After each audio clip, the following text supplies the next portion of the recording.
Hey, what's up, y'all? Welcome back to On Your Mental. This is the podcast that shares candid, open, and sometimes vulnerable conversations. I'm one of your co-hosts, Ruben. I'm hungover. I'm Kabir, the other co-host. Thank you, Cavs. We had a great conversation today. Like, we got to listen to our guest, Matthew Hoogveld, come and talk about his practice with osteopathy, kinesiology, and fascial stretch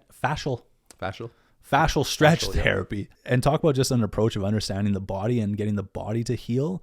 But then as we started talking, Matthew really started to open up about some stuff that he's gone through in his personal life. And I thought it was just beautiful. You know, I don't know how you thought about it, but I thought it was a great nice. combo to listen to. Yeah, sure, yeah. Cabs took a big listening role in this. Yeah. Welcome back, Kabir, by the way. Yeah. Thanks for having me, everyone. Missed the last one, but yeah, it's he's got a great story, and I think that all of you are really going to just enjoy getting to listen to this. And there's some good stuff in here about how physical health will benefit mental health and all that kind of stuff. We, of course, get into that, but his story is just a beautiful one to hear. So we hope you enjoy. We'll see you in a second when the episode starts. Peace. See you.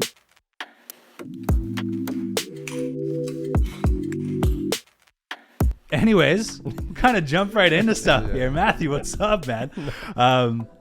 Welcome to the podcast. Welcome to On Your Mental, and thanks for being open to being here. You had reached out to us following a couple people this year so far that have been on. I believe that was Sarah and Sherman. Yep. Yes, and you saw their episode. You know them personally, at least at some degree. Some degree, yeah. Some degree. And you reached out and said that you'd be keen on talking about stuff. So I appreciate you. Thank you guys for having me. Yeah, it's awesome. Yeah. We have some cool stuff that I want to hear from you about today. And I think that for me, at like a personal level, the reason why this stuff interests me is we've talked about it all so often, is the idea of like physicality and physical health playing into mental health to some degree. And there's an undeniable fact, there's so much research that points to it, that it is very much connected. But I want to hear some detail about the physical stuff that you do and like the treatment that you put people through and your clients and everything. So tell us a little bit about what you do. What do you do in your day-to-day? Right now, I'm a kinesiologist out of Pre-Therapy, just here in Richmond. We also have another location in Burnaby. Sweet. And I also am in school for osteopathic manual practitioner. It's a long, complicated name. Hell of a sometimes. word. And so as an osteopath here in Canada, you're more of a manual practitioner, where in the States, you're a doctor.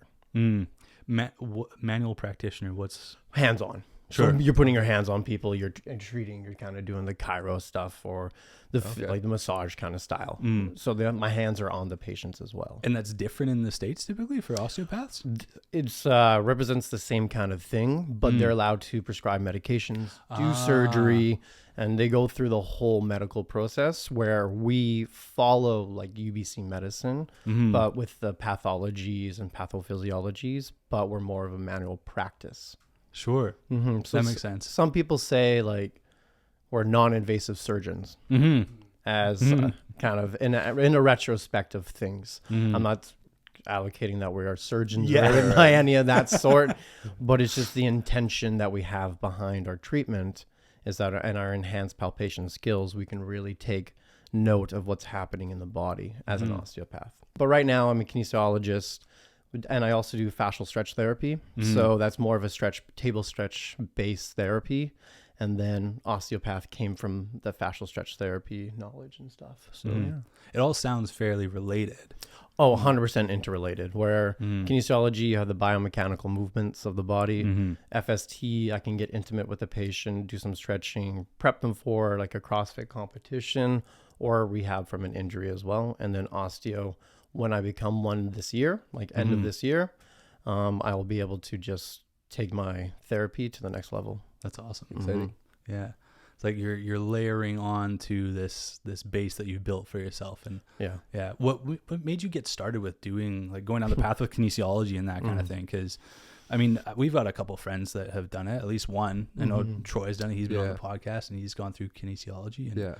And it's a cool field. I like the idea of being hands-on, right? You get to understand the body so well. 100%. Where do I begin? So it's a fun story. So I went to UBC Okanagan as I made the mistake of your first and second option has to be Vancouver and Kelowna, not first and second option Vancouver, and then first and second UBCO. So I went up to UBCO, played soccer for maybe a month. There's a coach up there, Dante Zanata, and he was like, come try out for the team. And I've had 6 knee surgeries. Oh, shit. Oh, wow. Yeah. Since then? No. So before that, Already? I had 5 before I got invited to just try out. Wow. And then what happened was that I was becoming a red shirt, and then I had to make the decision to actually leave soccer. I was in the arts program to start with, but I was taking all the kinesiology electives.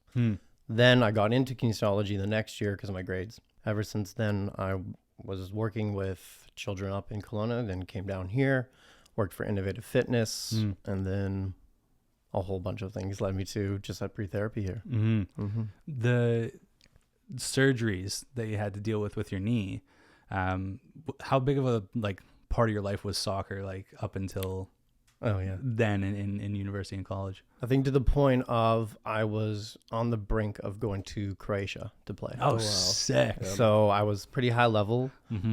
Shout out to my buddy Colin Jakes who made it and played kind of thing, which is pretty awesome. But no, at that moment I switched teams, then tore my ACL, and just it led me down a whole different world than I thought I'd be in. So so often you'll hear stories of injury pulling someone away from like pursuing a career perhaps in sport. And yeah, you could see it as like, oh, that's too bad. Yeah. Right. But it seems as though you're very passionate about what you're doing now. 100%. Do you feel like you would have ended up going down this path with kinesiology and fascial stretch therapy and osteopathic? Would you have gone down that avenue, you think, had you continued on with soccer? Yeah, that's some good questions, man. I have no idea. I can't say that. Like,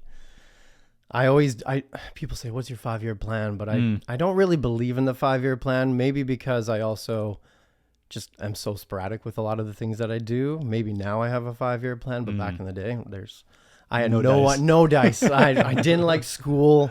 I wasn't even a good student in high school or any of that sort. It was soccer 6 days a week. Yeah. Then lacrosse on the one day that I wasn't playing soccer.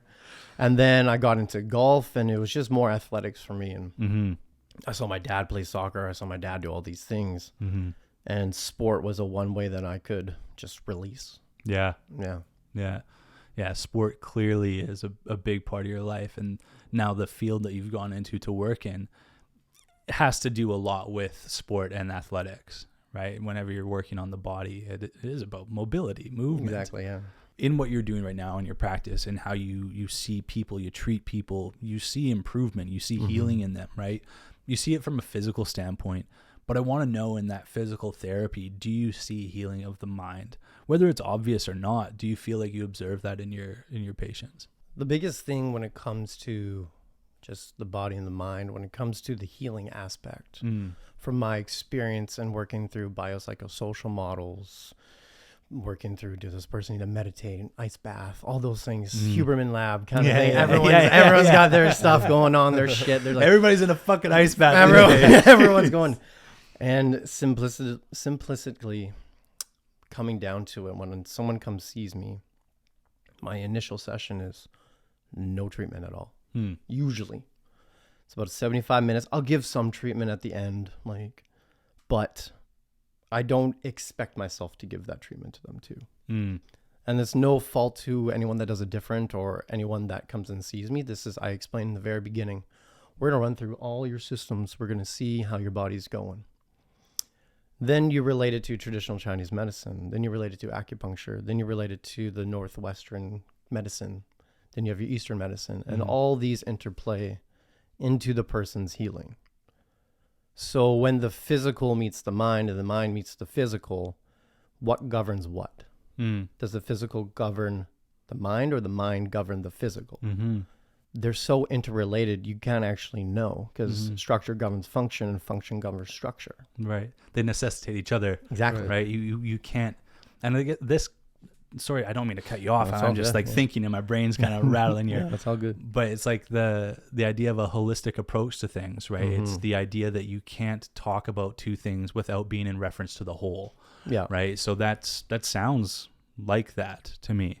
No, it 100% is. And then the agency that you give the person, or the agency that allows me to make a decision on how to help this person, is based upon them coming in. Because the hardest part for a patient is to show up. As soon as they walk through the door, that's it. And in a kinesiology, osteopathic business mindset, that's the hardest part as well. Right. Is why does someone want to come see you? And then why does someone want to come back and see you? So that retention, that relationship. I can do one thing, but if I impact that person mentally or physically, they're going to come back. Right. Hopefully. Yeah. Right. And that's just like a normal conversation like this. It's just, how can I leave an impact on this person, whether it be a physical or mental? Because most of the time my advice is, hey, drink a little bit more water. Like the simple things like Maslow's hierarchy of needs: eat, sleep, and drink some goddamn water. The amount of people that don't drink enough water is incredible. Staggering, I'm Probably sure. majority. I don't a lot of the time. And it's only 8 ounces per hour. Shout out to Huberman for that one. But like Right. 8 ounces per and like the new research that's out there. And then it's very interesting because I can go on a tangent about water, because I did 75 hard. And it was 4 liters of water a day. Did that? Right? Yeah, I did 75 hard. Holy cow, that was an experience. I went from 200 pounds to 166. Holy. Was that healthy? No. Was that healthy for my mind? Yes. In what way? Yeah. I was going through some shit, and we'll just put it straightforward. Some shit. Yeah. And it kept coming up in my life. Like, you know, when you're TikTok, you say something on your phone and it's right there. Yeah. So it kept coming up for me. And then all of a sudden I decided to do it. And then for 75 days, I just went straight hard to see if I can actually do it. But coming out of it, I didn't reverse diet properly. I just went back to my regular life. And then I actually started getting some kidney issues, gallbladder issues, bowel movements, all that stuff. So it was interesting. You can actually have too much water, but then a lot of people don't have enough. So there's that spectrum. Little tangent there. But it relates back to the mind. But it always relates back to the mind, because you can have too much water, which affects the kidney function, which affects the bladder function. And then all of a sudden your confidence goes down because you're always having to go to the bathroom kind of thing. As just a blatant example. Yeah. And then all of a sudden you can't have a conversation with someone without, hey, can I go to the washroom? Hey, kind of thing. So it's just one little example that came from me from that challenge. Fantastic challenge in one retrospect, but there's always pros and cons. Yeah. But relating it back to the physical and the mental side, I think the biggest thing is when you just have a conversation with someone in the beginning, you can really change their life by just recommending one thing. Right. Never prescribe, just recommend one thing. And it's like, drink a little bit more water. Maybe go for a walk for 20 minutes. It's just the simple things. Yeah. It's easy to grasp right away. Yeah. Easy. To take home right away. Yeah. Yeah. Homework 100%. That's like nice. Yeah. Yeah. And we live in such a complicated world, and there's so much information out there. And if you simplify it down to, how can I explain this to a 5-year-old? Then all of a sudden you can impact that person and be like, you know what? Matt told me to go for a 20-minute walk after dinner. Let's just try it. Yeah. And then all of a sudden it's just a compound effect. Go from there. I like that idea of your first session with a patient or client being as little treatment hands-on as possible, right? Maybe just a little bit at the end of it, because it lets you understand that, like, imagine you go to a mechanic and the first thing they do is start pointing out, these are all the problems that you got. This is like, I got to change this valve. I got to do whatever. It's like, okay, like, fuck me. I don't want to deal with all that. And that feels a bit overbearing. It might feel overwhelming. Whereas now you have this nice ease into this idea that I'm here to get better. I'm here to improve. And I will. He's listening to me. He's taking in like everything about me. And then now we're going to start this journey with treatment. I think that that's a nice way to do it. Yeah. You know, it's like a introduction. Yeah, it's a little more natural, for sure. Yeah. I want to ask specifically about the osteopathy stuff. Yep. What put you on to that? Because I had never heard of it until you told me about it on our call that we had. So typical. Yeah, yes. But like, and then I was Googling it afterwards and I was like, oh, this has been around since the 1800s. Right.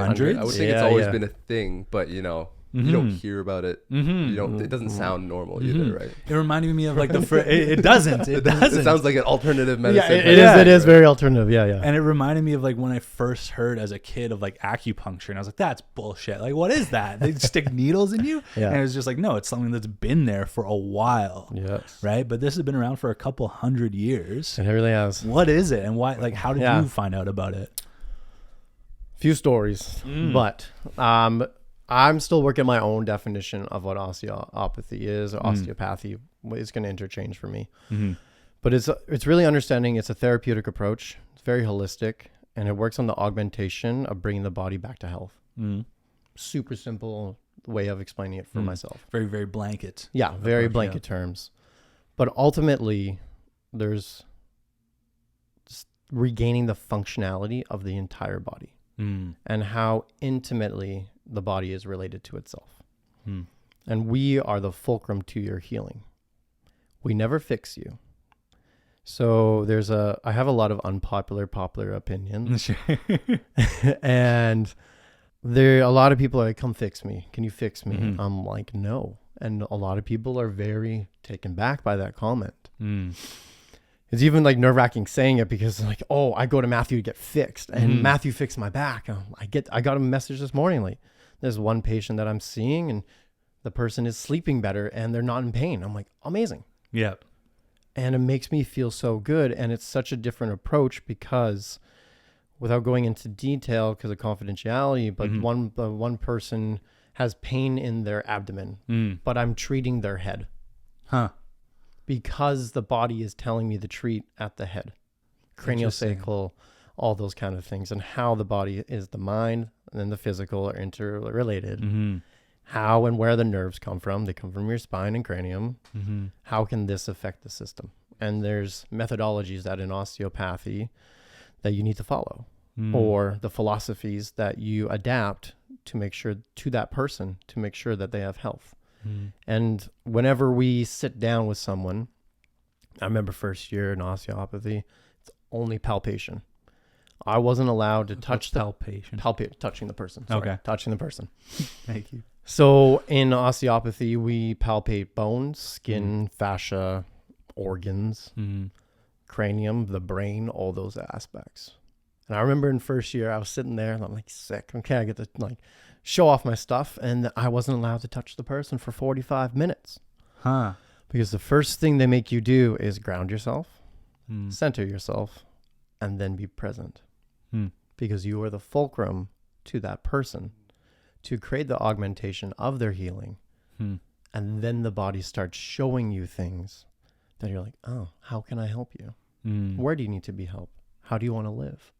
And those questions now. That's an interesting question to ask somebody in that kind of space. But the thing is, I don't ask that out loud. I ask that to myself because the person now is in a parasympathetic state. And my mentor taught me that to really create change in a body, the person has to be in the parasympathetic. So the rest and digest. For people that may not know what that is. We're so sympathetically driven. We've got phones. We got all these things. And you come into a treatment room and all of a sudden you just downregulate. Then the body now can present what it needs to happen for healing. So osteopathy is just augmentation to your healing. We're just the fulcrum to your healing. And is it that you're like trained to be able to see then where the body's kind of pointing that it needs work? Not see, feel. Feel. So all with palpations, right? Enhanced palpation, non-invasive surgery, all those kind of things. Yeah. Because the body in the philosophy of the osteopathy, and I know a lot of people may disagree with osteopathy as well, because it's very different. And it's very soft palpation. And there's different types of osteopathy. Australian osteopathy. Well, they do everything upside down. Yeah, exactly. You're hanging on your ankles, right? Is more structural. So they'll do more manual manipulation. Not chiropractic, but more manual manipulation. And our manual manipulation is on the nervous system, not usually the bone. The bone is an extension of our palpation. Because, again, back to the structure governs function. Right. How can you increase the vasomotion of the body, the nervous system, the arterial flow, the lymphatic system? Then that can produce health. It feels like a very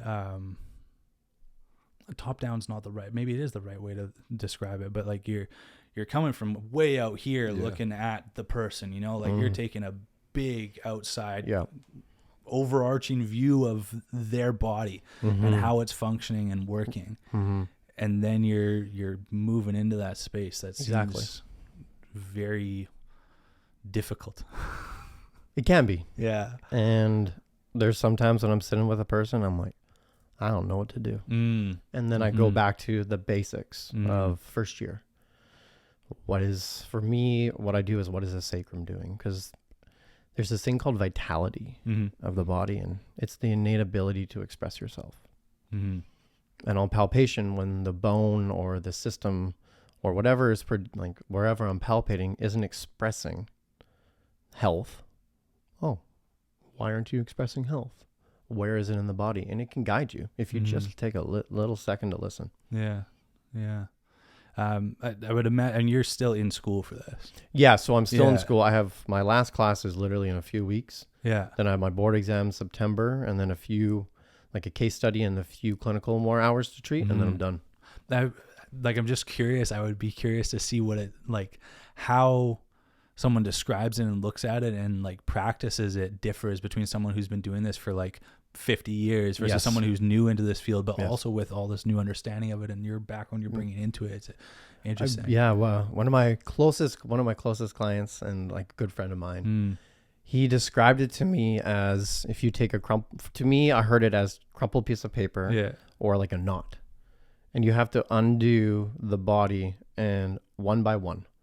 So my treatments or osteopathy treatments, and I'm speaking from there are tons of amazing osteopaths, tons of amazing massage therapists. We all do this kind of stuff. It's just about the education. So I just want to preface that as well. But from an eye standpoint, as you uncoil the body, and I actually am moving into a space where I'm specializing, and I would like to specialize, let's clarify that, in pediatrics. So kids. Yeah. Right? And they can't talk to you. But they can talk to you when you do something wrong to them. They start screaming. Or at one point, like my back is sore and you touch their back, they will grow crazy. Right. But if you touch a point where they're like, oh, I really like this, they'll actually do like a movement around your finger. It's pretty amazing to actually witness and notice. And so going back to the definition of like this crumpled piece of paper or this like the knot, what happens is that the first session, you'll feel lighter. I'll sleep a little bit better, but my pain is still there. And then all of a sudden you come in for 2 weeks later, next session, okay, the pain's going away. Well, my knee hurts, but why is he touching my like kidneys or why is he treating my diaphragm? What's going on? And then all of a sudden you feel lighter, you feel a little bit more, you're taller kind of thing. And then 2 months later, all of a sudden, like my pain is gone. So it's not necessarily just a one-stop. There's moments, I've got pain. Oh, it's super simple. This muscle's tight or this is off. Right. And so, but then you have this storybook of all the layers of the body and how they intertwine. So you have the structural system, the fluidic system, and the energetic level, which comes like postgraduate stuff. So you can really treat the body and how it keeps score. So that the emotion in the organ, the emotion in there too. Yeah. Interesting. Do you feel as though this kind of practice, like osteopathic work, do you feel as though that really benefits people who are dealing with chronic pain? Because when you're describing it now and you're saying like you got like a tense muscle, you know what I mean? Like that is a bit more straightforward. Work it out, right? Like go to an RMT and then get that loosened up. But this kind of approach where it's over many months sometimes, to me, that feels like it would be really beneficial for someone who's dealing with chronic pain of some kind to visit an osteopath. Yeah, I was thinking about this on the way here too. Is when someone comes in with acute, say car accident, for example, they usually start with RMT and physio because that gives immediate relief. And there's amazing RMTs that we work with that can get pain away, and they work with chronic issues. And there's so many at pre-therapy. There's pre-therapy. There's NKT, PRI, all these different acronyms out there. We don't have to go into all those. We can put those in the notes and stuff, right? But there's so many different modalities out there that I think when someone comes in for treatment, it takes a great therapist as well to be able to refer. So if someone comes to me and they're like, hey, I got some low back pain, I can do some stuff. But I may not necessarily be able to help them that moment. Right. So, hey, go see my buddy down the hall or across the way. Let him help you, fix you up a little bit, get you a little adjusted kind of thing. And then come on back if you need it. Because in every story that there's some patients that I see in this chronic realm of, I've tried everything. Yeah. Then someone told me about you, and I think all therapists have had that story. And I've even been a part of someone's story where it didn't work. And then you can refer to someone that does something a little bit different. I'm more structural and energetic, where someone is completely energetic and biodynamic versus someone who's just structural. Or someone needs maybe a chiropractic adjustment, or someone needs some RMT, or someone needs to just meditate, kind of thing. So yeah, I love that you're pointing all these like pieces to the puzzle out right now, because that like fits perfectly into the next question I wanted to ask about this actually, which is I want to like get your personal opinion on how essential you think it is to take an holistic approach towards your health. Yeah. Right. I think that you've made a pretty clear picture so far that like you, for one, have all this background and different avenues of the way that you look at the body as well.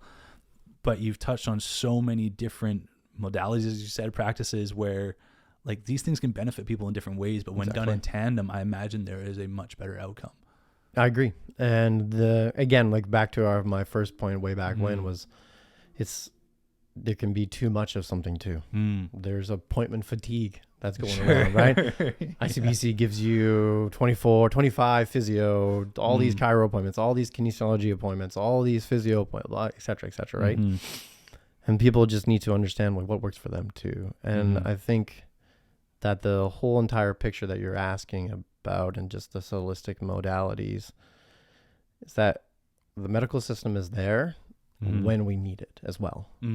Because I'll give my example. I was in a car accident not too long ago, about 3-4 months ago, and I needed to go to the hospital. Medical care was there for me. We're blessed to live in a country that has this. Yeah.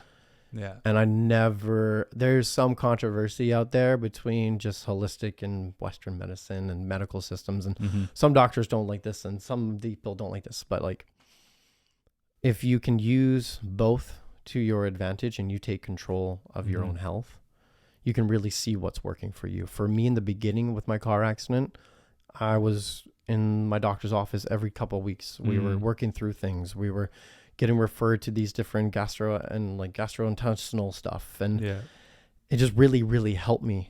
But then it reached a point where, my doctor got me out of pain. It was fantastic. She gave me some good symptom relief. And now I want to go a little bit deeper because there's some stuff going on. So then I saw a naturopath who's also a doctor too, right? Just a different approach. Yeah. And then all of a sudden they get referred to someone, and then the healing journey always continues. It is essential when the person can be introduced to it, when they can be referenced to it, and when they feel that they've gotten the most out of the medical system that we have here, because it is essential that we have it, but there's also more to it as well outside of it. I'm getting what you're saying. Yeah. I think I'm getting what you're saying. Yeah. And it's like you approach it from a holistic view when you need to. I think that's the piece that I'm like locking into there, where you can go down these traditional routes that for us are traditional, like Western medicine, right? That's what I'm used to. You know, when I have a problem, I do immediately think, when it's been injury related, RMT physio, right? Like I'll go there. But then you touched on it just a second ago. You said like, oh, you want to go deeper, right? You want to see what else is out there. And that's when you seek out, in your case, a naturopath. Yeah. What was that like? I kind of want to get like just like your own take on it, because traditionally, or maybe stereotypically, there's a lot of flack that can be easily thrown at things like naturopathy, right? And admittedly, like I'm not immune to that opinion, you know what I mean? Like I've felt that way before, where it's like, oh, like that's just bullshit, like give me the drugs, you know what I mean? Like just like dose me up and I'll be better. But what was your experience like with naturopath stuff? I go to Polo Longevity Health in New West. And I see, shout out to Polo. Yeah, shout out to Polo. Dr. Alana Polo has created a great community out there. And I see my girl Kelsey. She is fantastic, and I've always gone to her. I've only gone a few times in my life, But for naturopathy, she has ultimately, over the last month, I'm going to say it, but I didn't have a proper bowel movement for about 5 months. Oh, man. I was going like 6 times a day. Oh. And it wasn't healthy. And I knew these things were going on in my body. And I saw an osteopath. I got my esophagus adjusted, you could say. Like, what the hell, you get your esophagus? We'll get into it. We'll get into it. Don't worry. You get all these different aspects. I did RMT, calm down my nervous system. And then I went to Kelsey, and she ultimately, apple cider vinegar, black licorice root, papaya, helped me with my GERD, helped me with my acid reflux and vomiting, put me on a healthier probiotic, more targeted probiotic. And then what else she put me on? Some electrolyte balancing things. And a week later, I was perfectly good. Really? So, and it wasn't even, it was just supplementation. It wasn't even anything prescribed. And what I like about Kelsey and just like a lot of the naturopaths that I associate with in my Healthy Alliance is that they're more on the natural side first, then to the supplementation side second. They always know when. Interesting. Be like, Matt, let's try getting some, because Tums for me wasn't working. Clearly, yeah. Because it was coating my stomach lining, creating a more basic environment. I wasn't digesting my food. And then what was happening is I was having too much food, and then it has to evacuate somehow. You can think about that. But so then black licorice root is a way that to keep the acidity in my stomach and not allow that acid reflux GERD experience. Interesting. So I've been having that, and even when I had it before here, and I feel so much more at ease, because I'd be so nervous going out to eat because Tums wasn't helping me. I was like, oh shit, what's going on? Dude, that day where you realize I'm better must have been fucking sweet after months. So much better. And there's still times when I'm clearing out some stuff. Yeah. But with the cortisol adrenal manager and magnesium that I'm on to help me sleep, so much more energy. Wow. I'm not as nervous going out now. I still have that repercussions of like, am I going to throw up? Yeah. Still going out, but my naturopath has really allowed this space for a more natural place to take it, because I've worked with my doctor to a certain point, and she's fantastic, but I wanted to dive deeper and learn a little bit more. And so now I have these natural remedies that are helping me move forward. I wonder where it comes from, like my biased like opinion towards naturopathy stuff. Like I feel like over the last couple of years, few years, like being more mature, I think plays into it. Like you become more open to other concepts in general over time, I think. But I wonder like why, I don't know, like maybe like, did you ever feel that way about naturopathy stuff? Like I would, like bias against it. Yeah. I would think like, oh, there's no way that stuff works. Why would I think that when clearly like you're giving a testimony right here that it does work, and like you hear it more and more now that it does work? Like the bias that you may be thinking is because of how you've grown up. Yeah, I guess. Like you can relate it back to that and who you've associated yourself with, and especially around health. Right? Because my dad, my stepmom, they didn't understand osteopathy till like literally like a month ago. Yeah. Yeah. And because they're very into the Western medicine, which is totally fine. But they're like, oh, why are you treating babies? What are you doing for babies? What is that? Doesn't make sense. You're treating an esophagus? Yeah, I treated esophagus today. How do you do that? So I think I have biases too. Yeah. But that it's just like what you've experienced, and for me it's worked, and now you're going to change a little. Maybe you may have changed your bias just on this conversation, right? Yeah, like, oh, it worked for Matt, maybe it can work for me. Or maybe the relationship with your naturopath wasn't the closest one, right? Because the relationship is actually more important than what they give you. Yeah, because my experience with health growing up was just always, if I ever did have to deal with health stuff, was always with a doctor. Yeah. You know what I mean? It was like, I'd go to an office, I'd sit in a clinic, you know what I mean? And wait to speak with a doctor. Yeah. I never spoke with a naturopath ever. Yeah. Mine was like the complete opposite. Cause my parents were very trying to take the natural route. Yeah. So my dad hates, like he's like, it's okay to say, and he likes to brag about, I've only seen the doctor I can count the amount of times on my hand that I've seen a doctor, right? And he takes pride in that as well. So it's crazy. My girlfriend, she is in the natural side, and like she is of Chinese descent as well, and she hasn't seen her doctor in 10 years because she hasn't been sick to the point where she needed a doctor. Right. She went to maybe a naturopath and stuff. But you know what the doctor did? She's not a part of their system. She doesn't have a family doctor anymore. And I had no idea that doctors, if you don't see them for five years sometimes or 10 years, you're done. You're gone. Okay. Yeah. I might be done. Yeah. I didn't know that, and I was a little bit dumbfounded by that. But it's incredible because family doctors are so hard to come by. And that's an interesting thing too. Like, I mean, I know this is like off topic, but I'm cool to go on this tangent here. Like that idea that, let's say 5, let's say even 10 years. That's when, if you haven't seen your family doctor, they just stop like keeping your record of what you've been going through. That idea almost necessitates that you have a problem and that you need to keep coming back. Right. Where's the intent there around healing and like getting your body to self-heal, which is a little bit about what osteopathy does. Yeah. Right. I wonder if there's definitely the some off the record. There's some off the record things I can share with you guys. Let's get some conspiracy. There's some off the record I'll get stuff. you to out the system.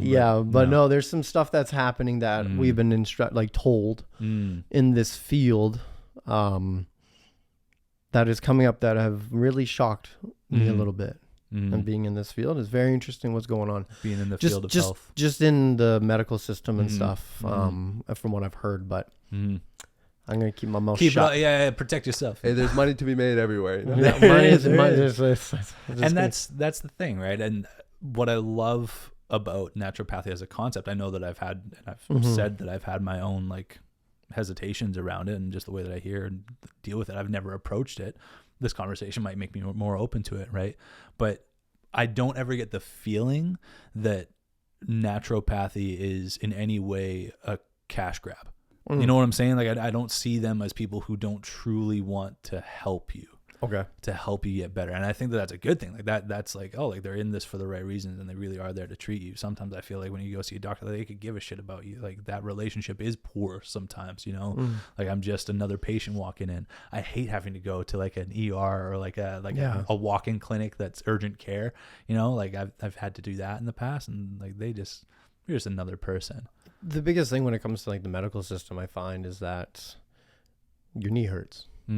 Most of the time, doctors may not even touch your knee, and that comes back to the manual practitioner. We get to palpate it, and that's kind of like they'll touch, like they'll palpate you, they'll listen to your chest, they'll do those things. But to really get deep into it, I find that's where the naturopath, that's where the manual practitioner can really take the health to the next level. So. And I like this goes back to your first point about how you start your first session too, right? Like the relationship that you build with the person in front of you is probably really important. You even just said that about the naturopath, right? The relationship you might have had with them would be either good or bad, right? Yeah. You ask my patients, why do they come back? It's usually 90% who I am, not like, oh, he fixed my back. Right. It's how I made them feel. Right. And you can build an association then, like in that time where you're spent with you. It's like, I would imagine like they're looking forward to their next session with you. You know what I mean? Like always try. We would hope. It's funny. I said that to, and the episode will be out tomorrow for us in this conversation right now. But I said that to a guest we had on, Jessa White. She's a therapist out of Seattle. And I was saying how when I like booked counseling sessions, it was like I was really looking forward to those counseling sessions before they even happened. I would imagine it's the same thing with someone going to get treatment with you, right? I feel like we've covered a few different examples of how different approaches to health are beneficial, right? And they do sort of complement one another. Looking at, let's say, traditional medicine, like my own experience that I've talked about, where I go to a doctor and I get physically treated for something, I get prescribed a drug or whatever. In your experience and in your field with what you see and what you do as well, Matthew, do you feel as though these alternative, if I want to call them alternative in quotations, medicines and practices, do you feel that they do complement traditional health? I think they do, like plain and simple.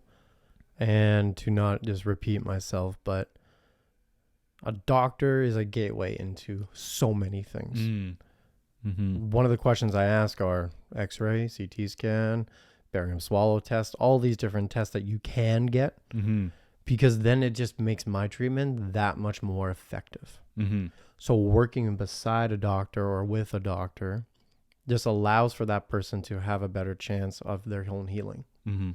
So if they have an X-ray and I know what fracture they have, or they have spondylolisthesis versus spondylolysis, it's like, what are you looking for on the X-ray?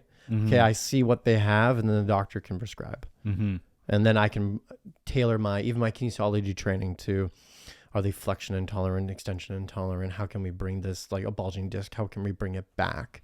How can we prevent surgery? Do we need surgery? All these questions come about. And so when you speak to a doctor, you have to, just like to an RMT or to an osteo. If I can't really speak to you about osteopathy in the terms that I would use of this thing is this way and this is that way, versus an RMT, like this muscle's tight. So you learn to talk to your healthy alliances in a way that they understand to create a better healing process or journey for that individual. Yeah, I think it's pretty clear, like undeniably these things do complement one another, right? 100%. This question at this point in our conversation is a bit redundant. You know, we have definitely talked about this already, but it's making me wonder now, just sitting here in this moment, is there like a fairly consistent point where you see people start to leave traditional medicine and start to look at alternatives? Like, is there like any degree of pattern to that? You know what I mean? From what you've seen, where someone takes that next step to go outside of what they're used to and then look for what else is out there to go deeper.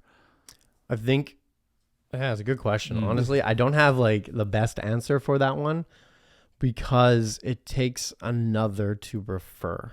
And I think a lot of our stuff in manual practitioners, it's based on referral and word of mouth or Google reviews these days. So in a way, that's not even the patient that's necessarily making that choice. Exactly. So it's more of the, like at pre-therapy, we have such a great community, and everyone of your team. They of our team. Yeah, we work synergistically together. We work, okay, this person needs massage. Okay, this person needs a little bit of the kinesiology, FST with the osteopathic approach, my complicated stuff. And then it goes into just, okay, this person needs a chiropractic adjustment. This needs this and that. But ultimately, it's just, how can we guide the patient there? Because most people just don't know. We think we prefaced it off the start of the thing. You guys both Googled what osteopathy is. Yeah. And so the education that I'm trying to get out, like being on this podcast, Instagram stuff coming out like in the next like 6 months kind of stuff, really can put the word out there. And it allows patients to see and give it a try. Because if they don't know about it, you don't know what you don't know. Yeah. And then like a patient who doesn't know that these other things are out there, one, they wouldn't know to ask their doctor, like, what else can I do? Yeah. But then there is the piece of like, it has to, if it's coming from a referral, like the doctor's got to buy into that too. They got to understand that this is 100%, valuable. 100%. Yeah. Do you feel like that's like a challenge at all that your practice sees? And that, let's say like your clinic that you're at pre-therapy, do you find roadblocks in that sense? Do you wish like more people were coming to you, that you were getting more referrals, that it was seen as a more viable option? That's the hard part of our business, because you want to help people, but you also got to sell yourself. Right? You got to fix. Yeah. Right? People have to see a reason to be come there. back there, right? And so that's the hard part. And I think that even at pre-therapy, we have a healthy alliance within it. But I also have my healthy alliance outside. Like the girls that I study with, there's like 3 girls that I always study with in osteopathy, and I can just see each one being a necessary part of all my patients' lives, because they have something that maybe I'm not strong at, and then it's vice versa as well. So it comes with time, and it comes about, unfortunately, selling yourself. I've been a kinesiologist for 9 years now. We're not covered under benefits. FST is an extension of what I do. So you got to sell yourself. And that's, I can't wait to be under benefits as an osteo. Because it's a lot of work to grind and do 12-hour days, 16-hour days helping patients. And like at the root of that is that you do just want to help people. So that's where I get the whole like, it sucks that you have to sell yourself to people because you just want to make people better. Yeah. Right. Like that's really all that you're trying to do. I want to talk about you for a second, if that's okay, Matthew. I want to start getting into your own stuff. And I'm curious to know if your understanding of the body and taking all of your background, right? So kinesiology, fascial stretch therapy, osteopathy, how has that shaped how you understand yourself at more of like an inner level? And like maybe what other things do you do to kind of to take care of yourself, you know? And the anxiety rises. There it is. Right? Yeah. When I ask you to get personal, Yeah. Where do That's I begin? A fair point, man. How about your Brotherhood stuff? Brotherhood stuff. Okay. Yeah. So, I'm curious about that because I know that that's not necessarily taking from. Sit up for this one. I know that doesn't necessarily take from your understanding of the body, but it does touch on how you take care of yourself. Let's preface this from the get-go. So when I started the Brotherhood, I got fired from a job. I got dumped. Broke. Big breakup. Dyed my hair blonde. Did the classic thing, right? Yeah. Change it all. Sounds like someone across the way, right? Sounds like someone we know. Me? Yeah. Shaved his head. He had nice hair. I was thinking Troy. But. Okay, Troy. Shout out to Troy. So how do I'm going to stumble through this. So, Please. Yeah, fired. Breaking up. Started osteo at that time. I was like half a year into it. Went to pre-therapy, and then I was like, I gotta stop lying to myself. I gotta stop cheating. I gotta stop stealing. I gotta stop all these things. And they're more metaphorical stuff, right? But so I preface this being like, I went to my boss now, and I sat him down at Starbucks, I remember, for the interview. I was like, this is what I have to offer, but I'm just going to preface this. I have been fired. I've been through a breakup, and this is where I'm at right now. And he hired me on the spot pretty much, saying no one has been ever this honest in an interview with him. Came at a really good time too for myself. Because I got hired, and I was the only person that wasn't an RMT at the clinic at the time. And then COVID hit. And so what happened was that all RMTs weren't allowed to work, but I was allowed to do all the online stuff. So I ran all the workouts. I helped all the patients that were going through car accidents, all these things on virtual. And I think that's what really put me on the map. But to my own mental health, the Brotherhood has guided me through being the ugliest that I can be, and then allowing myself to practice that ugly in a safe environment like this, to allow myself to go out into the real world. So if I have an argument with my girl, I can bring it up there, and I can practice what to say instead of lashing out through anger or sadness. It allows me to be a better man, to allow to step into more authenticity and more vulnerability, and to really just be there for my fellow men, my fellow human, anyone going in through life. And I also allocate a lot of that to osteopathy. I wasn't allowed to touch the patient for 45 minutes. But now this grounded center presence, that double inhale, exhale that we all know, right? Allows me to step into this whole embodiment of who I can be and my worth. Do you find yourself grounding yourself in the same way when having these conversations at this Brotherhood, for example? Kind of, but you do get called out on your shit a lot. And it's called the Arca Brotherhood. It used to be called the Samurai Brotherhood. And it's a lot of shadow work. We work in dark and light. We sit in front of men in a group of circle in a shed. We used to do it during COVID outside at like -10, bundled up to show up, because how we show up in one thing is how we show up in all. Right. And so when we can show up to these things, especially Brotherhood, and with that mentality, I can show up to everyone in my life. It really changes your perspective on who I was back then. I find this Brotherhood concept interesting. Like you don't have that too often. Like you don't hear about that too often. Like when I think of like Brotherhood, I imagine like my head for some reason goes to like an AA meeting. Like you guys are going to show up for an AA meeting, but no, you guys are here to just support each other in being men. Yeah. You know, and there's lots of research that points to your social life as young men is probably one of the key indicators of you having a long and healthy life. And so to look at like approaching health from a holistic view, right? We've talked about that today and talked about all the practice that you do. That is a pretty key piece. So how valuable has that been, like this Brotherhood? When did you start that then? About 3 years ago now. 3 years ago now. And let's say this. I actually started this journey. Have you guys heard of LifeMark?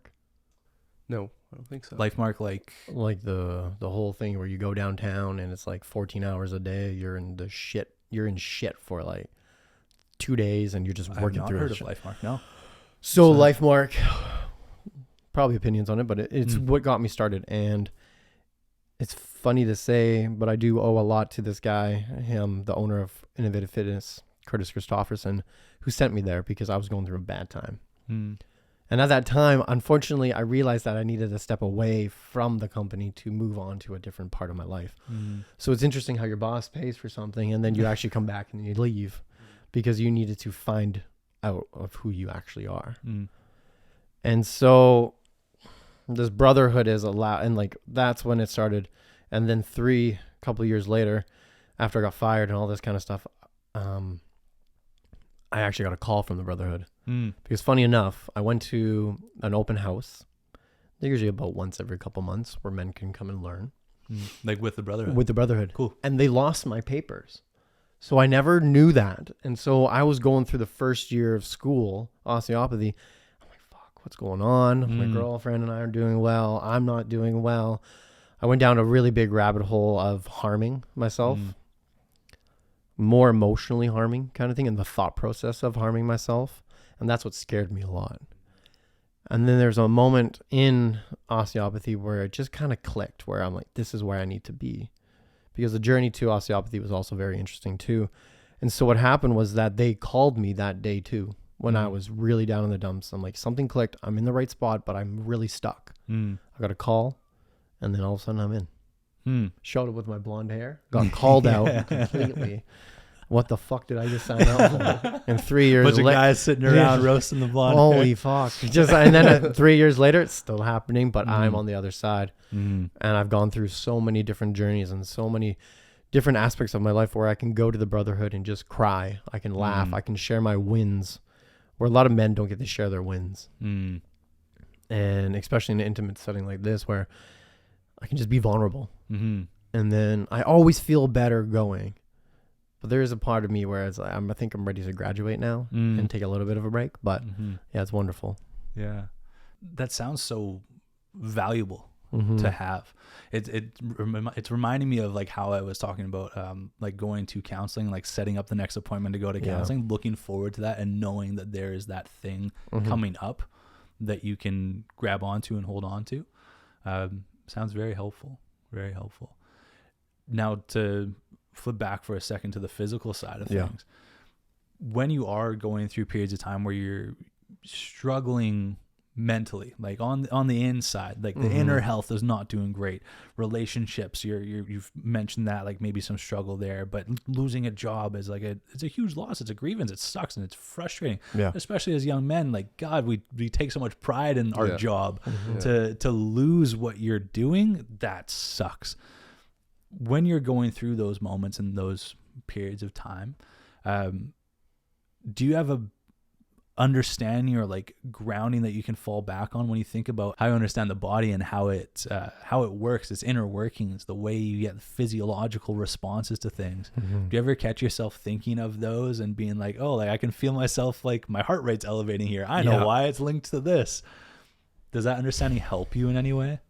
It's like a detriment and also a blessing. Sure. Right? Tell me more. I think you walk down the street in my job, I'm always analyzing people's gait patterns kind of thing, right? So I'm always analyzing my own brain. And with my life and losing a parent young and having a brother with a disability, and a dad that is a real estate agent, so they always work when everyone else doesn't work. Mm-hmm. You really acquire some of these habits back in the day that are very hard to break. And so those come flying back all the time. Whether it's a conversation with a client, whether it's with my partner right now, or especially whether it's with my father. And it takes a lot to, I think the biggest form of therapy that I can do sometimes is I will type something out and then delete it, especially to my girlfriend, right? When you grow and then you're like, let's delete that and rephrase that. Yeah. Because why am I protecting myself? What's underneath my anger? Because I feel like I've always battled a lot of anger. And so back to my breath, back to I did cold showers. I did that kind of realm. I did all that. But just back to the breath and back to the peace and the presence and the grounded center presence for my own self.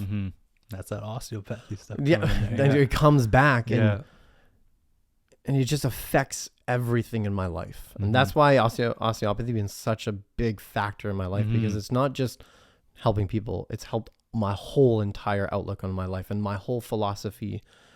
Like it changed, like it wavers in from like naturalism, postmodernism, all these different aspects. And that's how you learn to connect with people. And so it's very connect with yourself. Connect with myself. Yes. I use the I. In Brotherhood, we always try to use I. So I will come back to myself. And there's definitely times where I fail. And there's times where we're all going to fail. I fail. Coming back to yourself. But the power of the but actually is pretty amazing, because I can fail, but when I learn something from it, always proceeds. And you can tell me to fuck off with this, but I want to ask questions if that's okay. I knew it was coming. and like truly, like if it's stuff that you don't want to talk about, then don't. I grew up with just my mom, and not losing a parent, but just never having had a father. That is very different from losing a parent. How do you feel that's kind of shaped the way that you view life, the way that you view health, and the relationship you have with your father, the relationship you have with your brother? What's that done for you? And I mean that just like out of sincerity, and like I'm just of course curious. I'm very open about talking about my mom. My motto is be who I needed when I was younger, or you become the person that you needed when you were younger, pretty much. You develop those things. So if I was shy, I'm not shy anymore, kind of thing. If you're not an overbearing parent now, then you didn't have an overbearing parent, kind of thing like that. But losing my mom at 9 and having a brother that's older with cerebral palsy, it's a fantastic guy. Doesn't shut the fuck up. It's so funny. Doesn't shut up. He wasn't supposed to walk or talk, and now he just fucking runs everywhere and talks all this shit. So be who I needed when I was younger. Yeah. Because there's aspects of my belief of I was cooking, I was cleaning, I was making lunches. My dad was working. We did have some help. We had a lot of fucking help. And I'm blessed for how hard my dad has worked to given us the life that I've had. But I'm a mama's boy. And it shaped a lot of my relationships in the beginning. This relationship's a lot different than what I had before.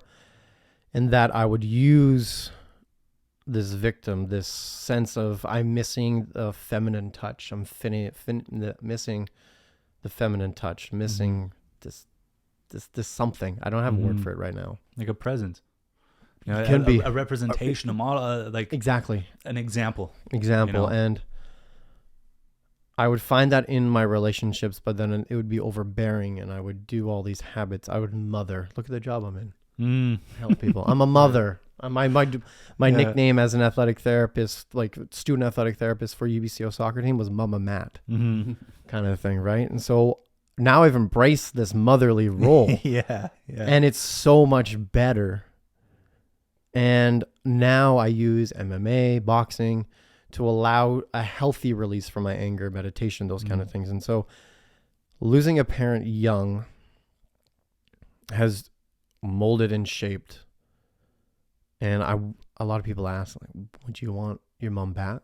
A fucking course. No shit. Course, yeah. Yeah. But actually, I don't. At this moment in his life, it happened for a reason. She was the blessed of this woman who helped so many people, who volunteered no matter what. But she died for a reason, and it's a weird realization to come to. But it's giving me agency to decide on my own mortality and what I do with my time. Am I wasting time and this productivity stuff? But like, it gives me such an agency to decide how I spend my life and what are my core values are. Yeah, I can imagine. And with my brother being disabled as well, it's like, what the fuck? I draw this card, and then I have all these other cards, but these two cards are always holding on to me. And so this rope that pulls me back day in and day out isn't actually pulling me back, but pulling me forward in the perspective switch. And I learned so much from my brother, and no matter as much as I try to create a life for him and for myself, I sometimes have to focus on myself before him.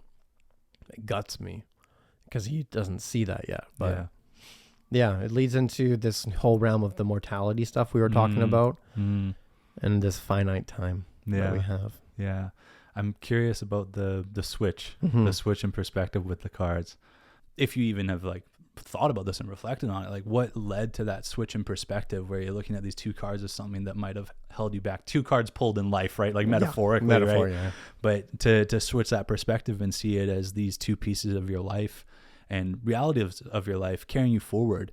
If I can for a second, I had a talk with my mom recently about this, like a similar idea, which is that I hesitate to sometimes talk about my mom and like my mom's like decision to become a mother and stuff like that, like her being a single parent, intentionally like choosing a sperm donor. Like I don't talk about that in detail all that often, because in my head I'm like, oh, but it's her life, but it's also my life. You know what I'm saying? Like it's also a very big part of my life.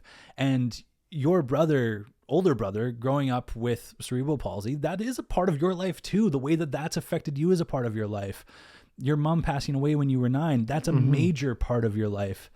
And it's still like within your right to tell the story. You know, it's something that I'm kind of like opening up to more and more over time, is like how much of this do I ever want to talk about, like my mom and all that kind of stuff. But anyways, that perspective flip, because this is such a big part of your life. How did that change? How did that shift? It's definitely not just like, wake up one day. Yeah. I think it's been a gradual just increase in my life in this perspective switch as I gain more knowledge and understanding of the human mind, the human body, how the body keeps score, how to do the work, what to do, and all these different aspects of life. But that switch, there was one time, I can think back as it's coming to me now, where I had my second ACL surgery. Second of six. Yeah. Fuck. And I had the hamstring from my left leg put into my right knee. That's how they do it. They strip a piece of your hamstring and make a new tendon or ACL ligament for you. I was in a wheelchair because it hurt so bad. My brother is pushing me in this wheelchair up a little fucking hill in my driveway. And it's, how do you got one arm, cerebral palsy, one arm and one leg pushing me. And I'm like, this fucker is always going to be in my life. Yeah. And it was that moment. I always tell that story. And there was another moment where my brother, we're at White Spot, just down the road, I think, from here. And he was eating his English muffin and he choked. He turned blue. Like he was full on kicking me and everything.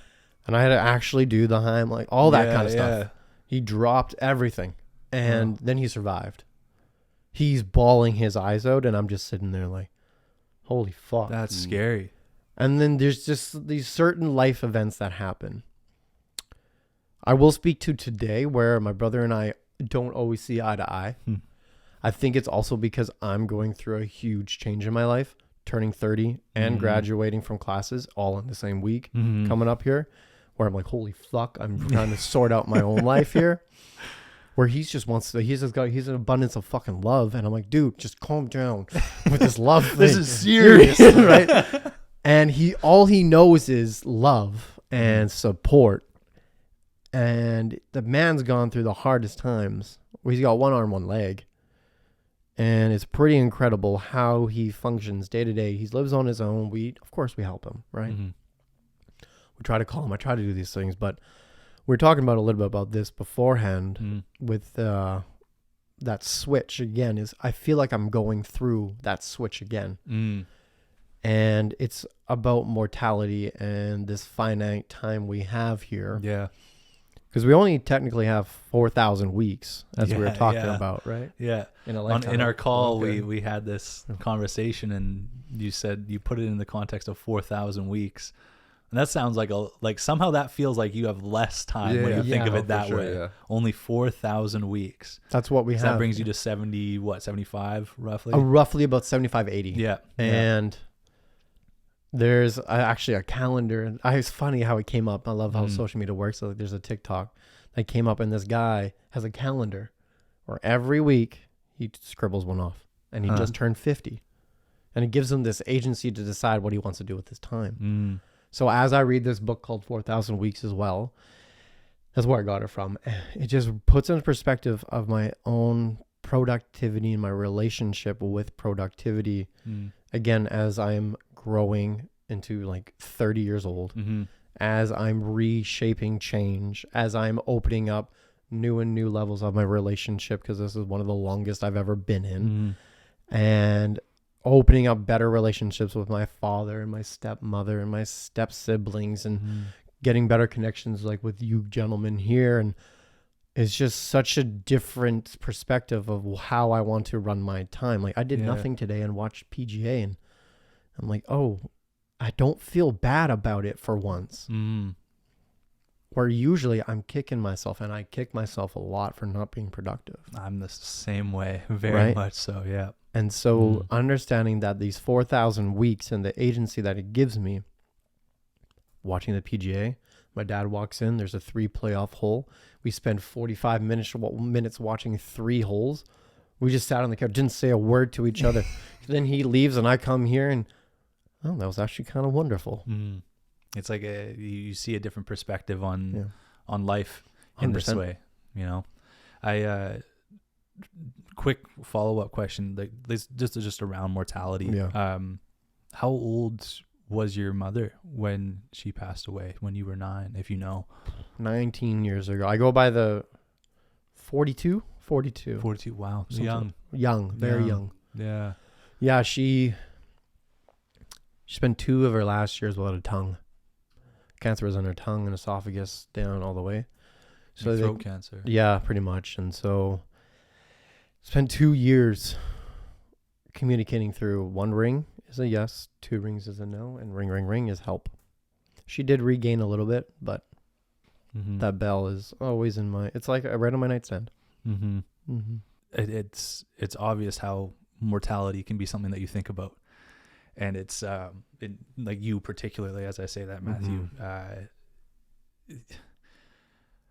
it's like a brush with reality, you know, like you see that something can just go away, which might give you, it sounds like it's giving you like over time here, a new perspective and a sense of value for each day that you do have, each week that you do have is precious. You know, it's sacred. It's something to love. Yeah. You know, if I may, it's my dad's cousin or something like that.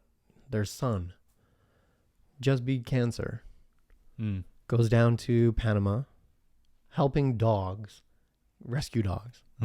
Steps 20 years old, steps in a puddle. It's live because an electrical cord fell, and he just passed away.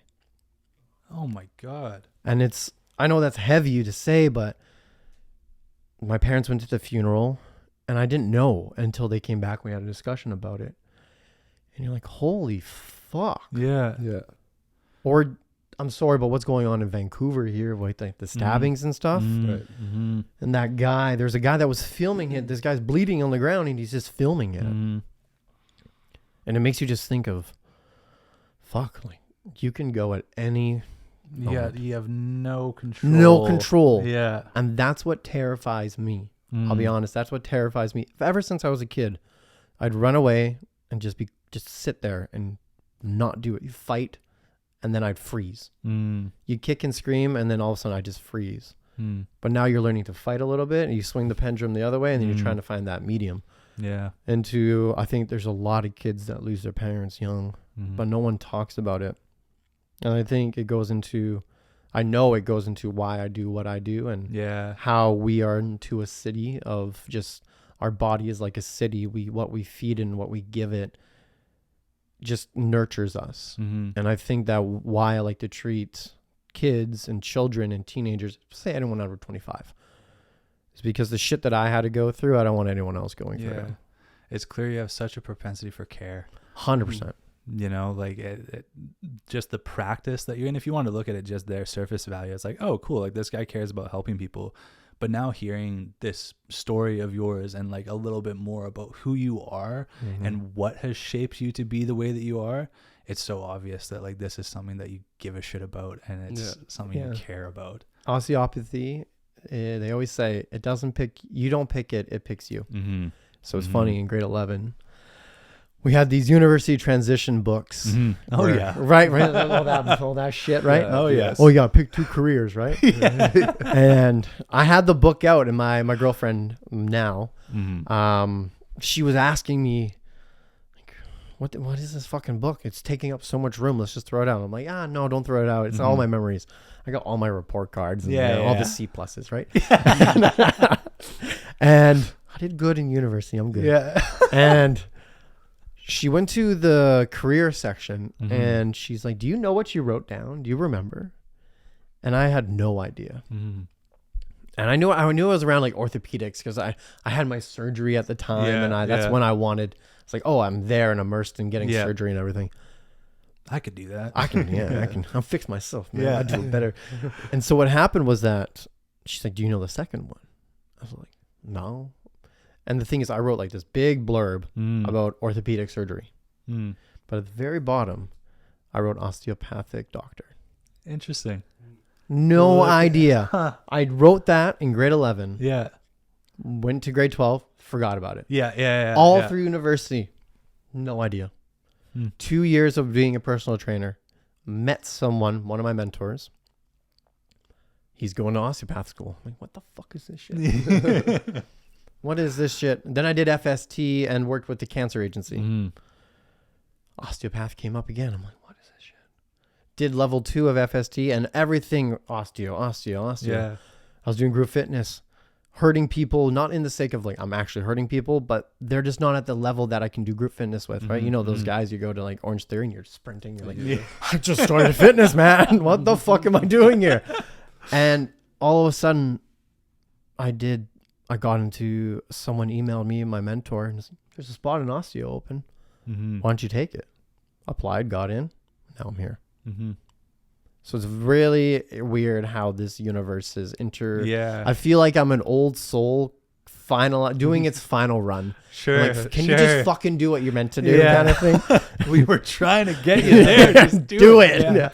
That's awesome. So it's I have this one last question that I want to ask, and it in a way will tie into what we're just saying here. It's like you've taken an approach of multiple practices, modalities, as we talked about, different ways of viewing health, right?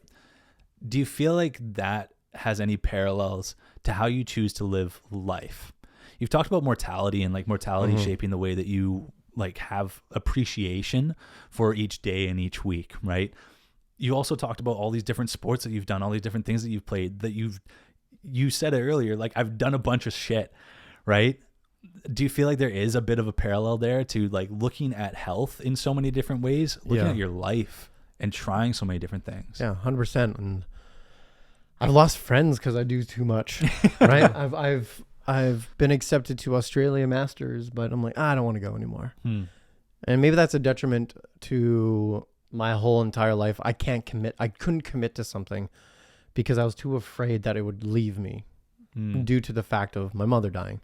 I've had this relationship of why the fuck did God take her? Because I grew up as a Catholic, but now I'm more into the spiritual realm, Buddhism, and that kind of stuff. But why did this entity take my mom so fucking young? And I got pissed off about that. Yeah.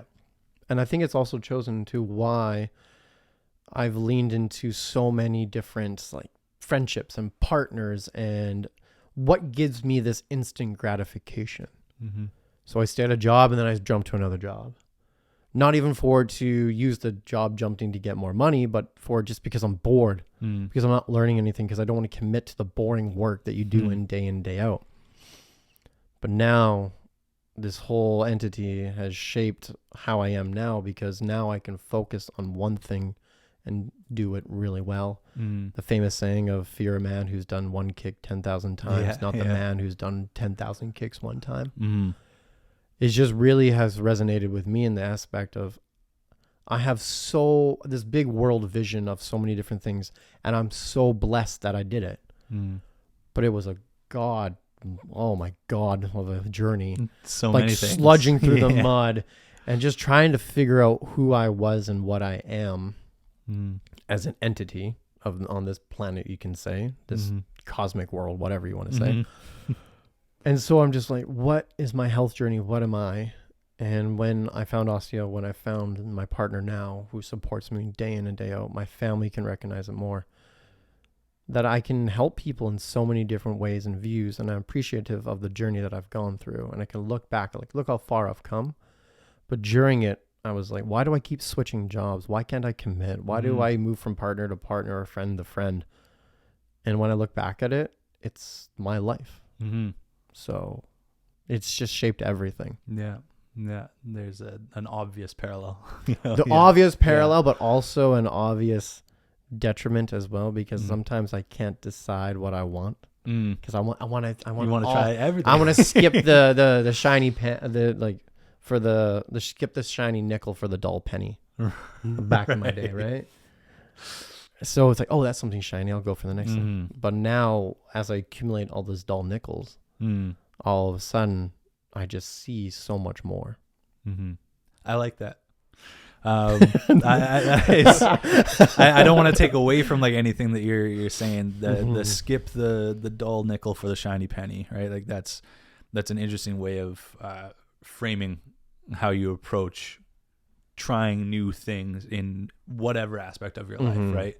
I think that there is, like, you talk about that being like in some ways a detriment, but to add on my own thinking of how that is such a positive thing is you're just exposing yourself to so many more perspectives, knowledge, learning, experience. And when you then frame that in the space of mortality, you are doing so much more within that time that you are here. Yes. And if at the end of the day, all you have is your own life to live, isn't that the better way to be?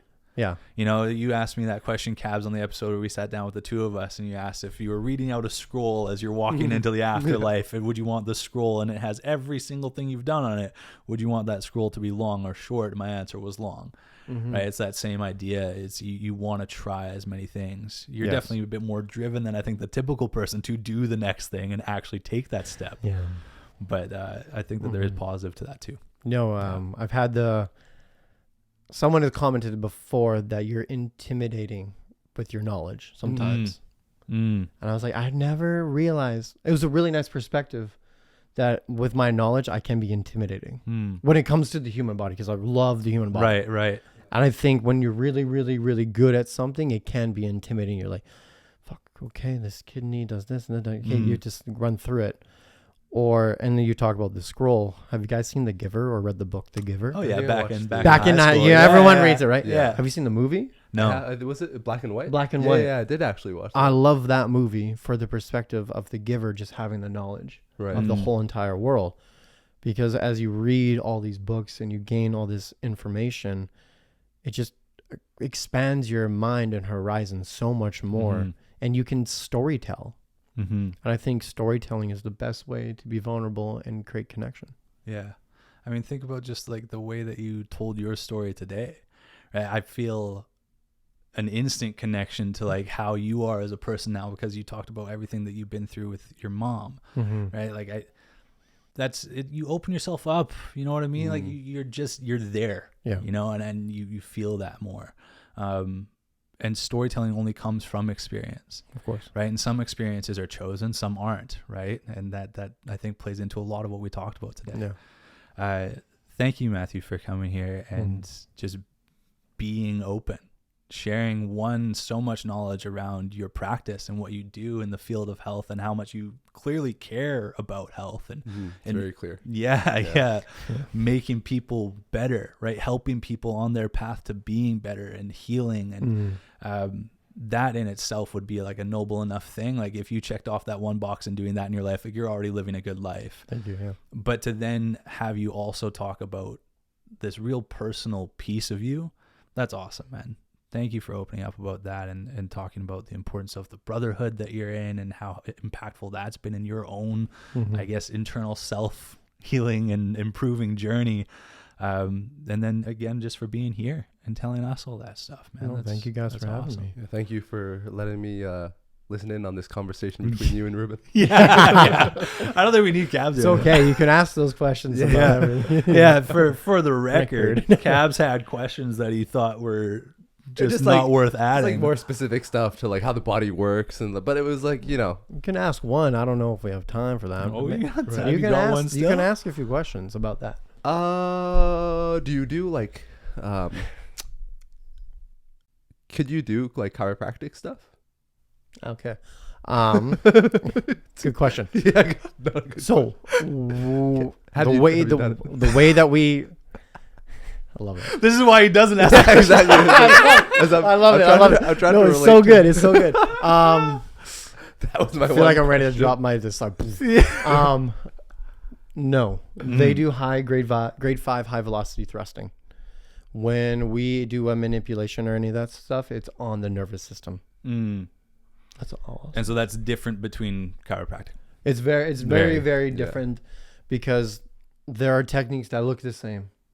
We have fascial techniques that look like massage. We have kinesiology and stuff has techniques that look like physio. Right. But they're all intertwined. We don't do high velocity thrusting and that's the that they do with the adjustments. Yeah. When we do anything that may require a little bit more oomph, it's on the nervous system, and it's about the specificity again of our palpation to change the nervous system's response to how that body is functioning. But come see me, we can talk more about that one. Maybe that's the next deeper step from the chiropractic down to the osteopath. Here we go. Right. Matthew, thanks for coming in, man. Thanks for spending like 2 hours with us here. Really appreciate it. Of course, appreciate it. And I hope everybody listening and watching, you enjoyed this conversation. You got something out of it. You learned something new. And maybe you feel a little bit connected to Matthew here based off of his story. I'm sure you do. We hope you liked it. Leave a like, comment, subscribe, all that kind of stuff. And we will see you next week with another episode. Peace.